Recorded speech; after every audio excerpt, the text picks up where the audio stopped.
This is Anson Mount, and you're listening to Everything Old is New Again with Douglas Viviani and David Cohen. Hi, this is Don McLean, and you're listening to Everything Old is New Again. Hi, this is Don Most. You probably remember me as Ralph from Happy Days, and you're listening to Everything Old is New Again with Douglas Viviani and David Cohen. Ah, yes, you are listening to Everything Old is New Again. Thank you, Don Most and Don McLean and Anson Mount. Ooh, that is some lineup of individuals we have had here on this show. And I'm here with the rather acoustic man himself, David Cohen. Acoustic? Yes. Wow. I'm All seeing... right. Interesting. Is that a foreshadowing what the show is going to be about? It is. Usually I try to do a name that's somewhat similar to what is foreshadowing, let's say, of what's going to be happening. So today we have Everything Old is New Again, Unplugged. Now, what do we mean by unplugged? That's the question. When we plugged in, what do we usually do? When we're plugged in, what do we usually do? In other words, what's Everything Old is New Again unplugged? What the heck does that mean? Well, the first thing that comes to mind is that there won't be any clips, there won't be any guests, and there won't be any topic. That's correct. Sounds great. I've only prepared the intro and the outro, and that's it. We're just going to wing it. And it is this one of these behind the scenes things? Yes. It means that it doesn't mean that we haven't prepared anything for the show. It means that we're going to kind of peel the onion, or what's a better way to say it? Pull back the curtain. I wish there was a better saying, but break down the fourth wall. All these different things we're going to do, so you can see inside the show. So it's almost like you're a fly on the wall, right? Correct. Listening to the inner workings, the planning, the brainstorming, the genius behind Everything Old is New Again. I couldn't have said it better. Wow. Should we start again and have you say that to begin with? Instead of all that struggle? I'm much better when we're unscripted, Doug. That's just what I do. Little hint, David Cohen is always unscripted, which is true. Perfect. Very true. We set it up in some ways, or maybe it developed into, except when we do interviews and characters, that's different. But, when we just do a show at this point, we... the first thing we used to do is get together, and we'd also almost like do a show before a show, because we would examine the topic and why we're doing it, and go into minutia as to what we're going to do, which was great. But boy, did that take a lot of time. It did. So I just and then I didn't want to do it anymore. So. Besides that, though, the main thing that you did in that regard, which I thought was great, and I always think of it, is why are we doing the show? You don't just do a show just to, let's talk about Star Trek or something, like what's the topic and why is that topic of interest? And then, so what we kind of developed into, I think, is that I do whatever I do, and then I present it on the air to you kind of for the first time as the audience member plus, if that makes any sense. So I am the voice of the audience. Correct. Which I think works perfectly. You tell me. Yeah. I'm happy to go back and talk about, like, why are we doing the show, or how we can focus it or refocus it. But with that said, it has been working fine, where I find out what the show is about literally 5 minutes before we go on the air. And I think it's kind of better in that.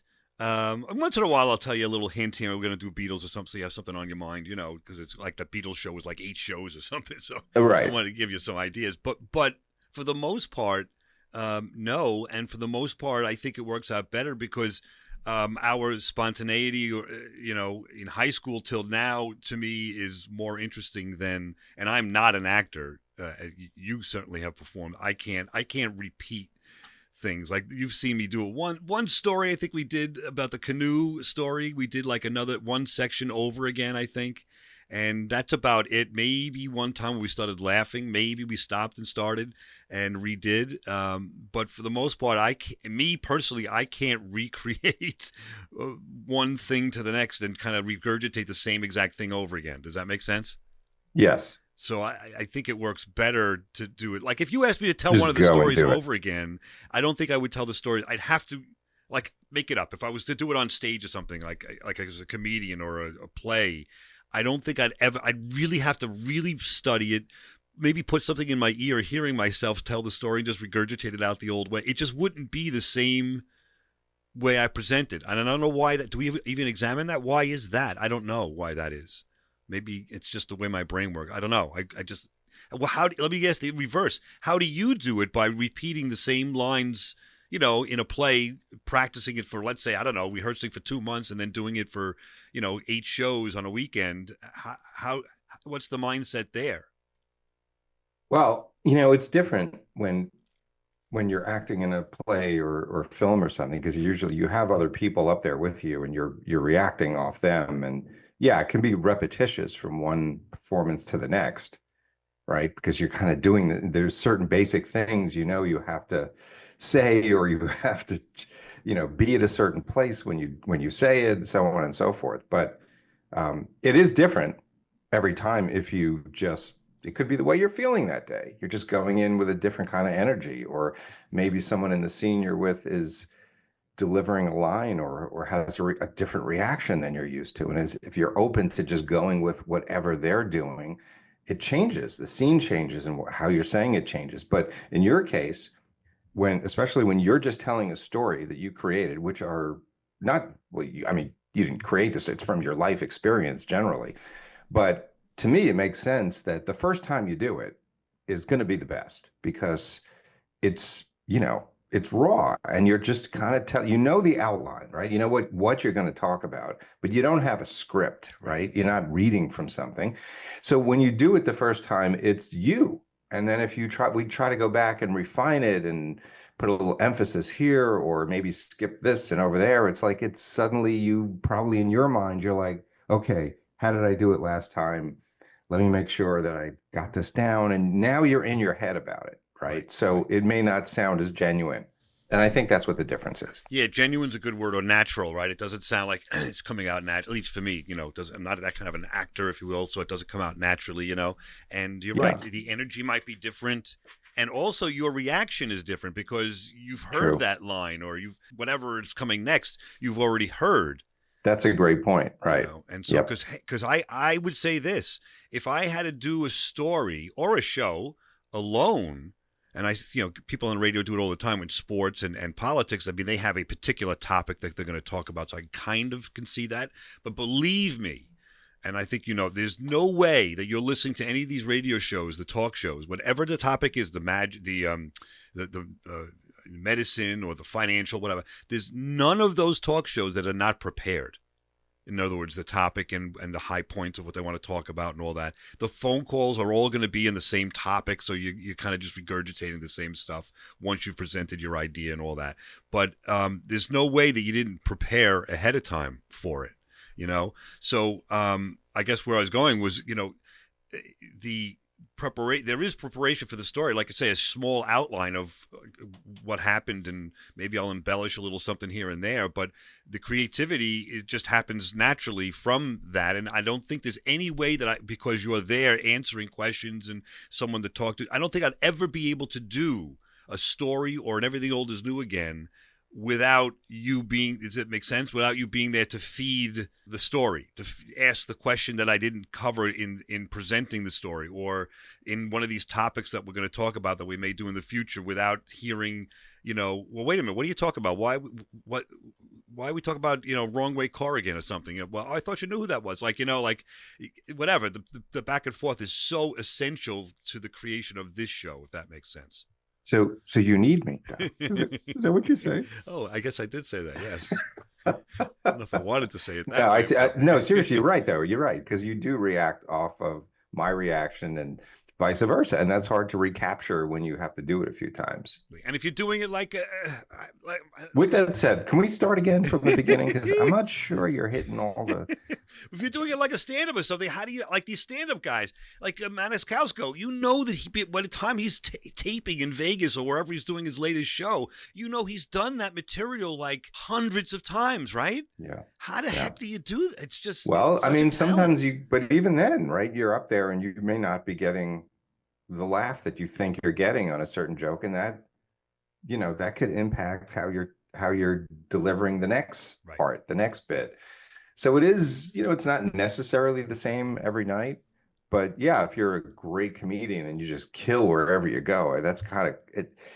you can't let it get robotic because the audience knows, right? They're not stupid. They're very tuned in to what this means to you, right? And if it doesn't seem like it has any meaning to you, it loses the humor, or it loses the seriousness, or whatever you're trying to convey. But also to memorize all of that. I mean, you've done it hundreds of times, yes, but just to formulate it where one topic flows into the next, it's such a talent. I mean, it's incredible. Got to be one of the hardest things to do. You did the stand up, you know what it's like. It's got to be one of the hardest things to do. Yeah, you're the writer, the producer, the director, the sole performer. Yeah. And you know right away if you did it right or not, because you're going to get a laugh or not. Exactly. No fighting. And there's nowhere to go, man. Nowhere. Exactly. You know, you're just bombing. You cannot just like get off the stage, you know? Exactly. So, all right, we'll be back right at this Everything Old is New again. Talk about a little bit more about the creation of, and let's get into some topics to figure out, should we do X, Y, and Z? Let's see what's happening here behind the scenes. And Everything Old is New again, Unplugged. Hey, this is John Delancey, and I am listening to Everything Old is New Again with Douglas Viviani. You're listening to Everything Old is New Again. This is Hal Linden inviting you to enjoy Everything Old is New Again with Douglas Viviani and David Cohen. This is Jerry Cooney, former heavyweight contender. You're listening to Everything Old is New Again with Douglas Viviani and David Cohen. Yes, you sure are. How about that? 3 new ones. That was John Delancey, Hal Linden, and Jerry Cooney introducing us. We've had those gentlemen on the show as well. David Cohen joining Douglas Viviani here. Everything Old is New Again. Is it weird to hear these celebrities say your name? It is, like, right? It is kind of crazy. It really is that they now. We've had John Billingsley on 4 times, or I have. You've been doing your thing, and he's going to be in Long Island at a convention in May, in a couple months. Now, my point is, he acts like, and we had a great time on the air, and we talked about books and boop, and we spent basically 4 hours together over let's say the last 6 months. I'm guessing no, but do you really think like if I go up to him, and I'm going to do this because it's right down the block, so I'm going to say, hey, John, Douglas Viviani, and I'll wear my Everything Old is New Again shirt to give him like a hint, you know, like it means anything, and see if he actually remembers. I'm just curious. Because I bet you 9 out of 10 times they do that so many times that it may not be special to them. It's certainly special to us. I would think the only difference here is if he's been on a number of times, right? Then maybe he'll remember you, because usually, you know, if you're out pitching, I don't know, a book or whatever, you're not coming back to the same place again to talk about it, right? So you might have spoken to 20 people in the last week, but they're all different, and you'll probably never speak to them again unless you've got something else to pitch. But this show is great because you don't have to have something, right? Some guests just come back because they want to. Yeah. And I think in that respect, I wouldn't be surprised if he wouldn't know who you are. Well, you know, it's a great test because John Noble from Fringe and some other things is going to be there as well. And he was on the show once, and he loved it. We have a great clip of him and blah, blah. And he was gregarious. But, you know, we're not friends. I haven't talked to him in like 4 years. There's no way he remembers, you know? No. But I'm going to do it with him, too. I just want to test this because why not?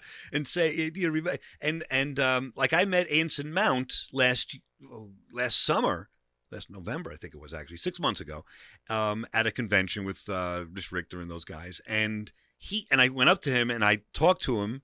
And I told him he was on the show and all this and what he was promoting at that time. And he, I think, pretended to remember. You know, he was very gregarious and all, but you could see it in their eyes like, oh, yes, Douglas. Oh, that was wonderful. Yeah. We talked about so many things. It was great. But it's so embarrassing, too, at some level to do it like that, you know. I did it in a way that I don't think you'll remember me, blah, blah, to give him an out. But, you know, these guys, they must be put on the spot like that all the time. Remember, you signed an autograph in 1979. You know. Oh yeah, the kid with the baseball hat. Yeah, I remember you from 10 years ago. Sure. Well, the only thing is that it's Zoom, so they did see the face, so they may say, "Yeah, I remember that schnoz," you know, something. I don't know. I think between the two of us, we have memorable schnozzes in different ways. So very unforgettable. Yes, exactly. So let's now. How do we make another unforgettable show? Let's think about this. Yeah, we're running out of time, so we better make this one. Exactly. We were talking I about forgot. stories, so we have that. I mean, I could do more stories and in terms of like shows going forward. yeah. So Well, go ahead. how I feel about that. I've told you in the past. I'm happy to say it again. Well, since it's on the air, I'm just saying because like I would never be telling any of these stories if it wasn't for David Cohen. I forget where it came from, a genesis of like a small story. I think you just kind of said let's keep going on this. Yeah, I mean, my thinking is that it's. I don't know if you need to look at it as maybe a separate series of shows that you want to do, but I think that your storytelling is great and it's very unique, and I think it could stand on its own. And if that's all we did for the rest of the run of this show, I'd be very happy with that because I think I think you're quite talented in that way, and I think people love listening to it. Wow, thank you. And I'm going to blame you, but based on that encouragement, we've done, let me count them up, 2, 4, 6, 8, 10, 12, 14, 16, 18, 20, 22, 24. Holy smoke, 25 stories already. Yeah. So it adds up like. Do you have any left? Do you have any left in here? I've got tons. I have one, my first Broadway show with the young lady. Right. Which should be very interesting. I also have my first autograph I ever got, which is those two. Yeah, which on its Sounds face, terrible. It doesn't say exactly an autograph. Oh, tell us when that one's on, Doug, please. Exactly. I can't wait to hear you tell the story about when you got someone's autograph. Exactly. But it's like in the Goodfellas. It's the way you tell a story. You're funny the way you tell a story. But that's what. Yeah, go ahead. That's the key is, like they're kind of really mundane topics, all of them on the face of it, going to the beach. Okay. Like what's that about? But there's stuff that happens and all of that stuff that, or the cruise when it went down that slide, Oh my God. That was, yeah. And I'm hearing now some of the stories I kind of remember because some of them are shared memories from when we were in high school, but the vast majority, either I forgot about or I wasn't there. So I'm hearing it for the first time. And, my reaction is completely honest, right? And, immediate. And I think that's what sort of like propels or makes the story even more interesting because it's like you said before, it's not just one person sitting there talking into a mic and telling a story, right? A lot of times I might, and again, no, not intending to, but call you out on a certain point, like that story you told about Leo on Halloween, right? Where the kid got scared out of his wits driving in the car. If you're not familiar with that, you should go and listen to that one. Yes. Where I started calling you a bad parent, right? Yeah, because I had actual evidence of it. Right, you had a recording of your son absolutely screaming in terror. That was good radio. Yeah, that was memorable. And we don't get a ton, but I did get some feedback on that one from quite a number of people.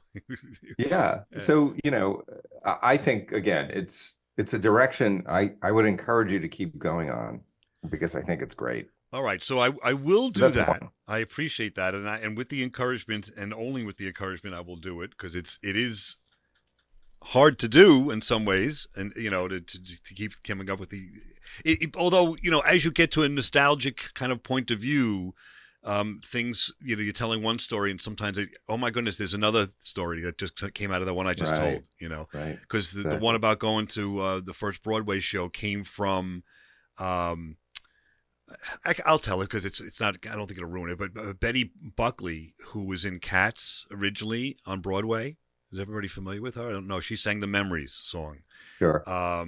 Amazing voice, and she was in 8 Is Enough, and so the story revolves around her, and it came from me asking her to be on the show, and I'm knocking wood because they do this sometimes, and it doesn't happen. But they said yes, come back to us in April, and we'll line up a date.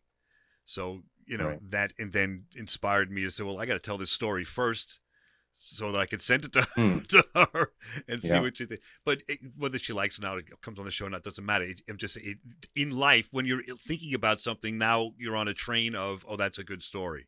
I hadn't been on that train for 30 years, but now they're starting to all come back. So that's great. So there's plenty of stories.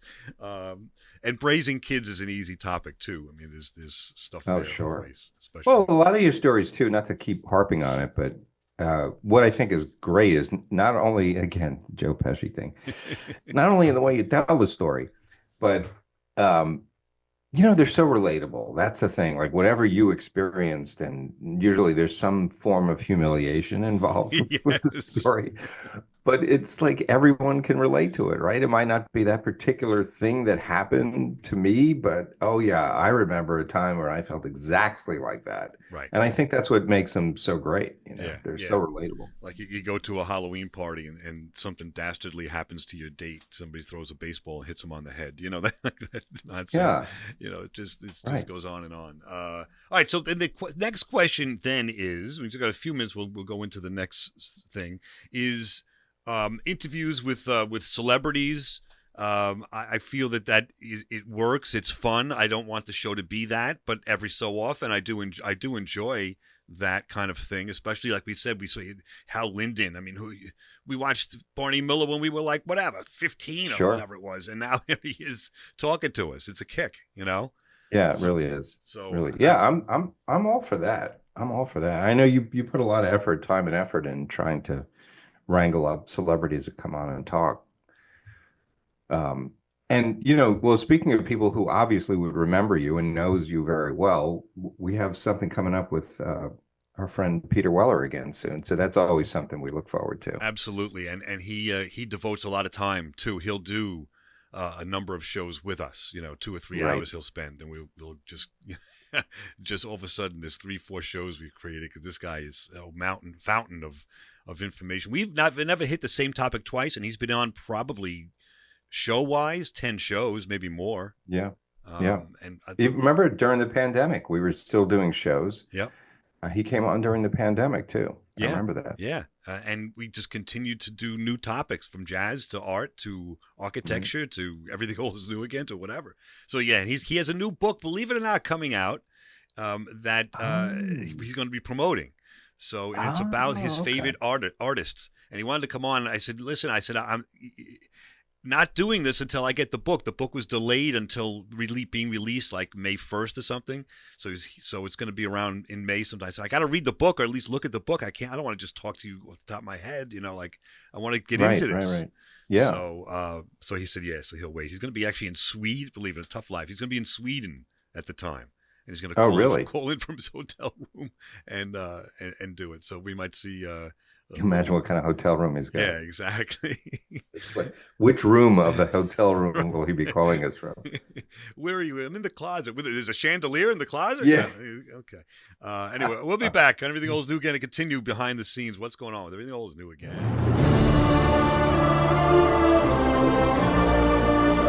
This is Theo Wilson, host of History Channel's I Was There, and you're listening to Everything Old is New Again. Hey, this is Richard Kind. You're listening to Everything Old is New Again, but what you're listening to is new and has nothing to do with old. They're just talking about old, but this is all new. Hello, this is Martin Cove, a.k.a. John Kreese, and you're listening to Everything That's Old and New, and make sure you listen real tight. Martin Cove there. Everything that's old and new. Okay. Well, that's Kreese. He's from Cobra Kai, and we can't cross him. We can, I don't want him knocking on my door. No, me neither. Those fists and karate. He's from Cobra Kai. And I don't, David Cohen, have you seen Cobra Kai yet? 6 seasons. Yeah, I can't say I'm up to speed on the last season or 2, possibly, but I was a big fan, at least the first 3 seasons at least. So then you recognize Kreese, you know him. Oh, sure. He's been on the show. He's been a lot of fun. It's interesting. That show's doing something that I think is really smart, because I've seen it in my house where it's hard to get kids to watch anything from the past. I don't care what it is, So we started with the Karate Kid movies with the kids. And Leo really enjoyed it. And then, I played them very recently. And then I said, by the way, there's a sequel show. Like I had seen all the way up to the middle of season 6. And I said, it's been so long. It's been on for like 5 or 6 years now. So I said, let's go back. And my wife, even who doesn't watch this kind of TV, got involved, and Leo and I and Angelica. And so it's a family show in that, Juliana grew up with the Karate Kid movies and loved Ralph Macchio back in the day, right? And so did we, kind of. I didn't love them, but loved the movies. Yeah. And the kids relating, of course, to the old movies. They like Ralph Macchio and all, and Johnny Lawrence, what have you, Button Crease. They're familiar, but they're relating to the kids, the new stories. Right. So it is new to them. Yes. So they're doing Everything Old is New Again perfectly, if that makes sense. That's a good point. They are doing it perfectly, right? Yeah. It's old and new again. And I think also Stranger Things, we're going to try that next, because they have the kids and the adults as well. Sure, it's like that could be a little frightening. Well, Leo's been frightened by me before, and he'll be frightened again. That's no doubt about that. Yeah, if he could survive what you put him through, I think he can handle Stranger Things. Yeah. And sometimes when I see his grades, I'm alarmed. So it goes both ways. Just kidding, Leo. All right. So now here's the thing. Let's see about some topics. We've talked about, some guests coming on board. We've talked about doing some stories. Oh, what about characters? We haven't done characters in quite a while. I think, well, first of all, what do you think of the characters? We don't want to overdo them, but it's been quite a while now. We've kind of backed off. Do we revisit? Do we just leave them where they are? What do you think? I mean, I'm not crazy about the characters, to be honest with you. Only because I don't know. I don't know why I'm not crazy about them. I can't put my finger on it, because I think everything else that we do on the show is really good. And not that the characters aren't. Right. I just don't think it's necessary. Right. I think that's part of it. But I could be, I'm open. I can be convinced otherwise, and we can do it. I think part of the thing with the characters is it's so unscripted. Right. Well, yeah, it's like anything. Sometimes it works really good, really well, and sometimes it just meanders, It meanders, right. And when it meanders, it's like, I don't know, maybe that's not a bad thing either, but again, I can't put my finger on it, but I'm willing to try it. Especially if we come up with some new or a new idea with them. Like when we did the Halloween, when we did the Halloween and we did all the characters, or not all, but we did like 4 characters in different vignettes, one visiting the grave and the being scared there, and the other one and the ghosts and all that stuff, and then going back in time and having Holmes and Watson solve the mystery of the the lady of what the heck was it, Mount Misery Road, like I thought that was at least, it had a premise. That's true. And that's true. It played out, what gets confusing when there's too many characters going on, I think, we're there also, Doug and David are there. And I think so, I don't know if a listener really understands what's happening here. See, that's my influence from Bob and Ray, which they did that. I'm not saying we're Bob and Ray, but they did voices that were just barely different than their voice, and you knew what they were. And maybe if we just limit the number of characters on a certain show instead of having 8 different characters coming into the studio. Like what voice is that? We've done it so much where we've got Pumpkinhead is actually friends now with Watson because they both commiserate with not liking their other half, so to speak. Their other halves, exactly. But I think the Holmes Watson thing, I think it's a good theme where Watson is the one that solves the crimes. Right. I think that's really funny. Right. And I think we haven't done Barbecue Guy and Fondue Guy in a while. And I think after a while, I don't know, to me, especially Barbecue Guy and Fondue Guy, it just, you run out of things to talk about. Right. Because they're at a barbecue or they're, I don't know. Again, I don't mean to downplay it. I'm open to doing it, and I'll leave it at that. Well, we'll see. I was thinking of having them visit a Yankee game since the last time we had them on a couple of years ago. They went to a polo match. Right, but why are they going to a? See, this is getting back to the old way. Exactly. Why are they at a Yankee? Why do people care that they're at a Yankee game? What's happening? Instead of just the bickering between them two, like, is there a point to the whole? Yes, we'll have to create that. They want to go to Old Timers game, and it has to be a whole story to it. There has to be it has to have a beginning, middle, and an end. It can't just be two guys hanging out at it. I mean, to me, anyway. Yes. Why am I listening to this? Yeah, which I'm thinking a lot of people are kind of asking that question right now. But anyway. They say that all the time anyway. Now, so then beyond that, so now we've covered the basic stuff. Now, what about some topics, which is really what I like to do? I have a couple of topics I'm going to throw out there and see if there's any I don't know, any feedback that you feel it's got something. Now, these are not well-formed topics. They're just ideas. Let's see if we can get Understood. So, okay. I think people are people. And I think we all, as we talk about the stories, and I guess in some level, all share some commonality, no matter where we live. So you live, for example, in New York City, the most populated city in the country. I live in the town of Northport, which is one of the least populated, I guess, on Long Island. Well, in comparison, right? So mine's almost in a modern day Mayberry, though it's a long way from that. But you get what I'm saying. It's a small town. Relative. Yeah. So, but do we have things in common, even though we're from completely, and not just us, but the people that live in these areas are completely different, cosmopolitan versus city, city cosmopolitan versus, urban, rural, suburbs. So if we were to go down Main Street, Main Street, Northport, we'd see a Broadway-style playhouse, right? And they do Broadway-style plays, or older Broadway plays very well.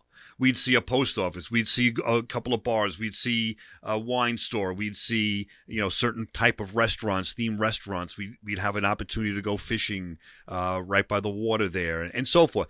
And if you were to describe that, that's the same as a block in New York City. Same kind of things.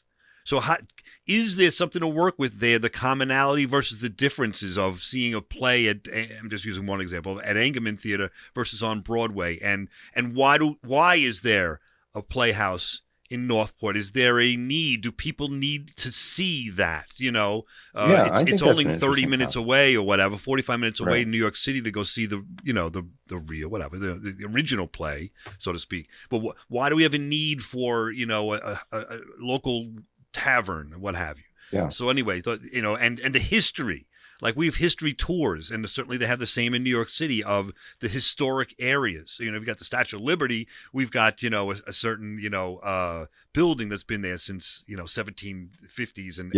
And there's underground, believe it or not, there's underground passageways where the pirates used to come in to Northport. In really? Secret, yeah. So there's some interesting stuff so there's some commonality. I don't know. It's got to be fleshed out, but there's stuff there. No, you tell me. Yeah, I think so. I think that's a good topic. All right. Yeah. So Andy Griffith versus Our Town or something like that. And Our Town. Yeah, exactly. Versus New York Our City. Town versus Right. All right. So there's one. All right. How about, who is your favorite author as a kid? Like, we talk about authors that they made you read in school that you finally said, you know what, this is not bad. I don't mind reading this for English anyway. Is there one? I have one in mind, but just going to throw it at you. Well, I remember in high school having to pick an author in English class and having to read like multiple books by that author. So I don't know why I picked Victor Hugo. Okay. But I really enjoyed all the novels I read by Victor Hugo, and that kind of led me on to other authors. So it was sort of a good intro. I was Jules Verne, and H.G. Wells, and Edgar Allan Poe. So there you go. Right. Edgar Allan Poe too, right? So those are timeless. All of those are timeless authors. Les Mis has been on Broadway or was on Broadway forever and so forth. All the authors we've just talked about still resonate to this day. Do we have any authors created in our lifetime, not created, but that created works in our life that will be talked about 200 years ago, 200 years later, or 100 years later, like we're talking about who we just mentioned? And that would be interesting to dive into, see. You're asking me to start reading books again, Doug. I'm not going to do that. It's a tough one. Yeah, I'm going to hold there because we have a commercial break. We'll be back and just going to tease that a little bit more. We'll be back and everything old is new again.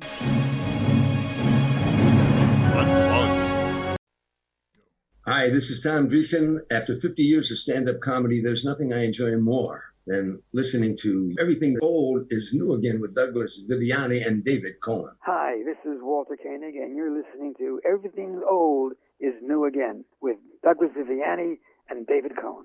Hi, this is comedian Wayne Fetterman. I am the author of a new book called The History of Stand-Up, From Mark Twain to Dave Chappelle, and I am on Everything Old is New Again with Douglas Viviani and David Cohen. Wayne Fetterman and Walter Koenig. Good friend of yours, Wayne Fetterman. All right, guy. I'm going to get back to him. Do you? I just it's in my claw that he's not responding, and he did respond and said yes, and then I said when, and he never got back, and then I got back, revisited him again. Oh yeah, I'll do it, and then he never got to. He's saying yes, but he really doesn't want to. Yeah, I want to force him on the show. I really do. I want to have confrontations now with him. Why? I don't know. He's under my claw. I'm upset. Well, if no one, you probably give a little background to what happened, but. Yeah, I think that he wasn't thrilled with the way the interview went.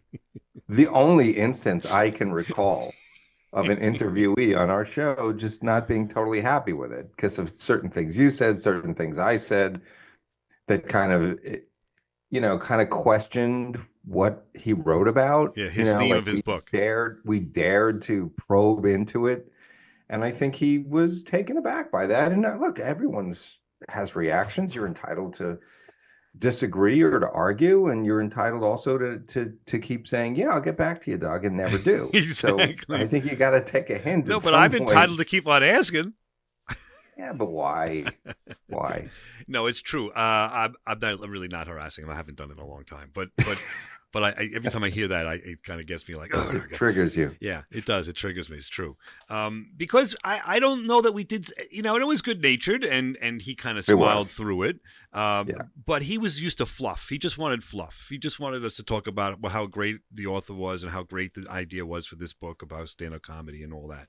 And all I was doing was questioning, saying, is this person really funny, or why do you think, I was just questioning his themes in the book. That's all. Yeah. And if you're an author of a book like that, personal. I think exactly. I think you'd want to, explore that and have some fun with it. Go back and listen to it. I'm going to have to go back and listen to it. It's been so long, but it is something. I don't know what it is. There's something, and I don't care about pleasing people or not. I really don't. Yeah. Do you really? I don't know. I don't want. I think it would be great radio to have him come back and explain why he was taken aback. Well, first of all, number one, he probably won't even remember. Yeah, now he won't. And number two, if he actually took the time and listened to it, he'd probably be like, I don't know, I wasn't upset. It's true. Yeah, he won't explain it. I just didn't really care. Exactly. Now, speaking of the authors, just for a moment, just to finish that up, I'll just give you the name of one that I think would be talked about, and then we go. A current author. Yeah, I mean Stephen King's work, I think. Oh, see, I knew whenever you say current or someone now, Doug's version of what is current means anything that happened from 1960 through 1985. No, that's current. 1962. All right, let's be clear. You weren't born. Yeah, but post 1985, it's that's hard. It's the future. To you, that's the future. It is. So come up with one. Tell me one. How about Dean Koontz? Okay. Sure. But is that an author you think will be remembered in 200 years? I don't know. How about Wilbur Smith? I can't say I've heard of Wilbur Smith. How about do you have any yourself? Current authors? Yeah. No, because usually the stuff I read is old. Honestly, okay. I don't really read new novels too often. All right, so that might not be a great idea. I don't know, but maybe there's something else to talk about with that. Like I said, you're gonna make me read books. Well, maybe we revisit like Sherlock Holmes. I know is another one you read through the whole thing. So maybe we revisit classic books that we could maybe revitalize a little bit. That are not like Treasure Island. I read with Leo, and actually is kind of fun.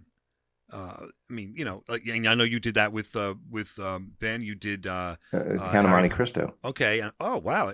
I thought you were Count of Monte Cristo. Oh, and Harry Potter. Harry Potter, I know you did, but yeah. Well, all right. Maybe Harry Potter might be talked about 200 years from now. Yeah. Maybe not.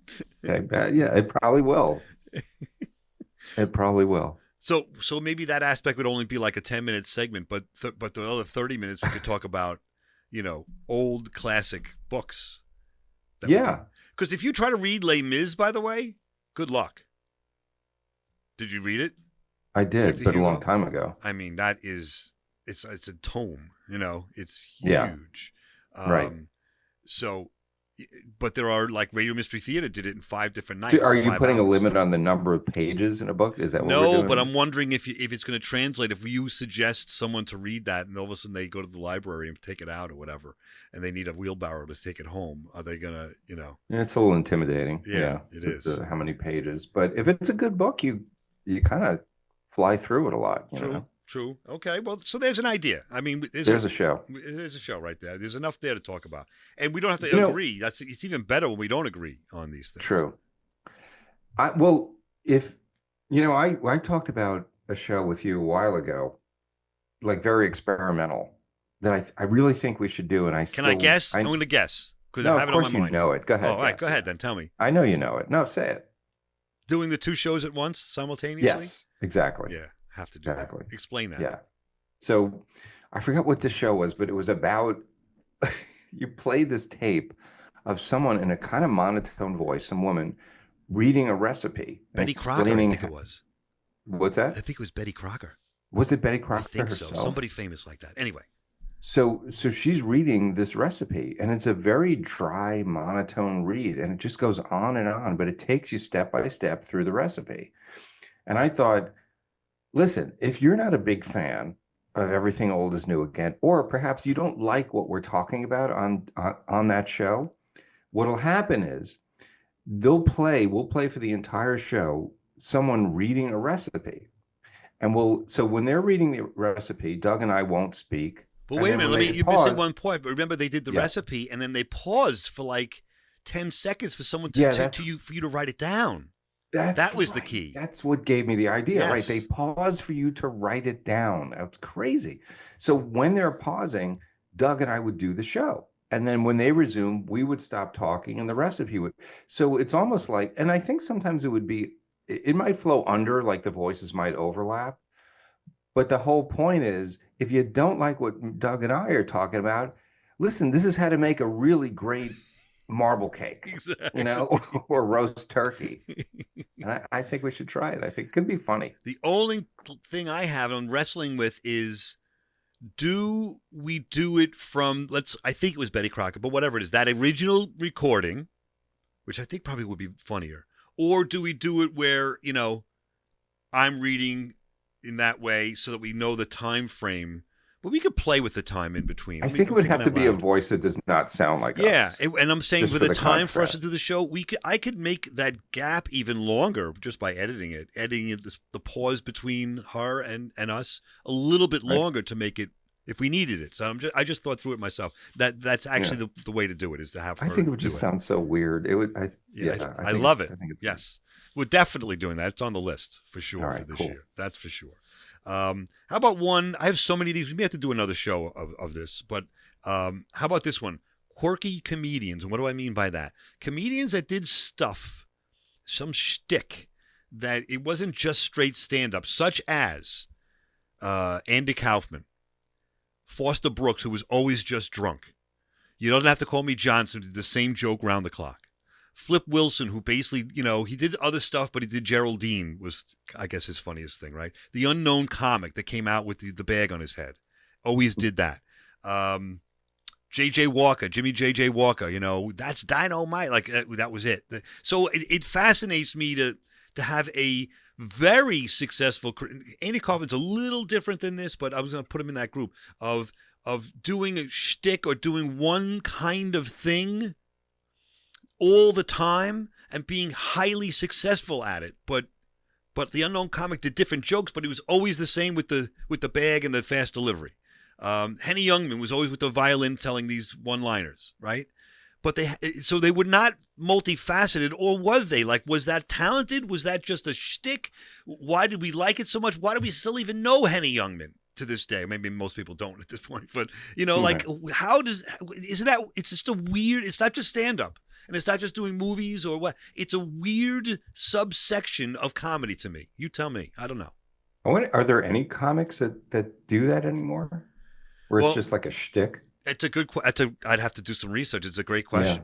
Because maybe it would be, I think, good to include, if people are doing that now, include them as well. Yeah, but, yeah. Comedy is almost dead. I mean, these days I'm seeing in the clubs and stuff. Maybe it's coming back a little bit, but you know what I mean. Like it's hard to see. I'll look for it.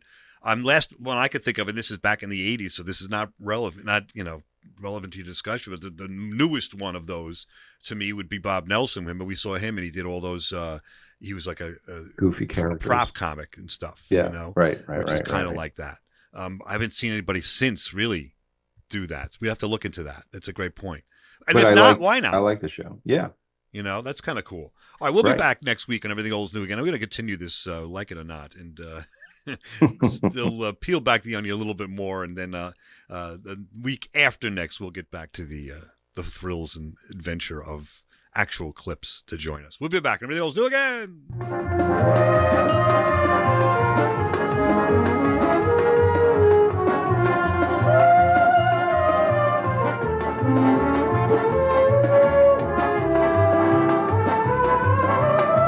You've been listening to Everything Old is New Again, America's pop culture entertainment talk show. Find us on the web at everythingoldisnewagain.biz. That's .biz. See you next week.